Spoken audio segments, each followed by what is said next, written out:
தமிழ் நெஞ்சங்கள் அனைவருக்கும் அன்பான வணக்கம். எல்லாரும் எப்படி இருக்கிறீங்க? இந்த காணொலியை பார்க்குற உங்களுக்கு இனிய நாளாக அமையட்டும்.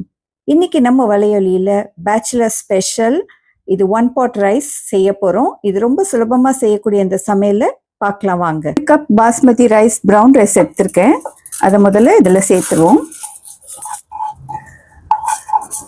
இந்த அரிசி ஒட்டாம இருக்கணும், அந்த சோறு ஒட்டாம இருக்கணும்ன்றதுக்காக எண்ணெய் தடவி வச்சிருக்கேன் அந்த பாட்ல.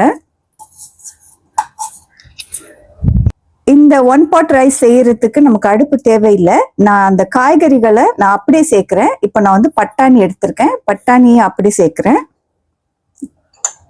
உங்க வீட்டுல என்ன காய்கறி இருக்கோ அதை நீங்க பயன்படுத்திக்கலாம். அடுத்தது கேரட், அதையும் அப்படியே சேர்த்துக்கிறேன். சோளம் எடுத்திருக்கேன், அதையும் சேர்க்கிறேன்.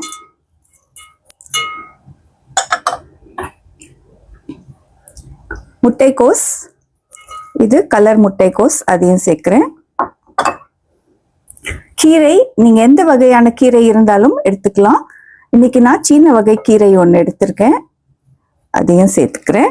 இப்போ இந்த சோறு சமைக்கிறதுக்கு மசாலா எதுவும் சேர்க்க போறது இல்லை. அதுக்கு பதிலாக நம்ம சோயா சாஸ் கலந்த ஒரு கலவை தான் சேர்க்க போறோம். அது எப்படி செய்யறதுன்னு பார்க்கலாம். லைட் சோயா சாஸ், இது 1 ஸ்பூன் ஆட் பண்றேன்.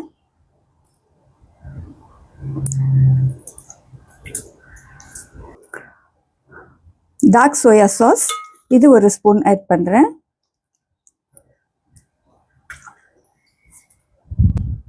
இது எள்ளுல செஞ்ச ஒரு வகை எண்ணெய், சீன உணவுகள்ல இதை பயன்படுத்துவாங்க. அந்த எள்ளு எண்ணெய், இதையும் சேர்த்துக்கிறேன். ஏற்கனவே நம்மளுடைய வலையொலியில பார்த்திருப்பீங்க, நான் பயன்படுத்துற உமாமி தான் இது.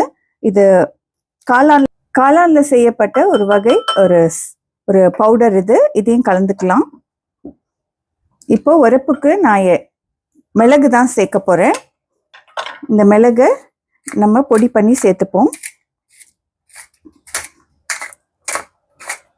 இது 1 கரண்டி அளவு எடுத்துக்கலாம். உப்பு இருக்கு, அதனால நான் இன்னும் குறைவாவே உப்பு எடுத்துக்கிறேன்.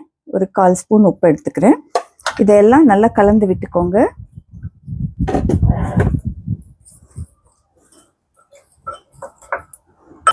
இப்போ இந்த கலவையை நம்ம இந்த காய்கறியிலையும் அரிசிலையும் சேர்த்துப்போம். கப்புக்கு நான் 1.5 கப் அளவு தண்ணி சேர்க்கிறேன்.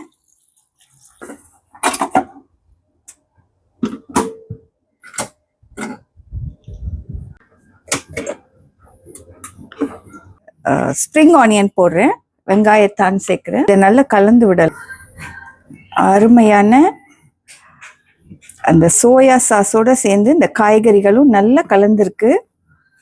இது குறிப்பா வெளிநாடு போறவங்க, சமைக்க தெரியாதுன்னு சொல்றவங்களுக்கு இந்த காணொலி ஒரு பயனுள்ளதா இருக்கும்னு நினைக்கிறேன். இந்த காணொலி பிடிச்சிருந்தா தொடருங்க. இந்த காணொலியை பார்த்ததற்கு மிக்க நன்றி. வணக்கம்.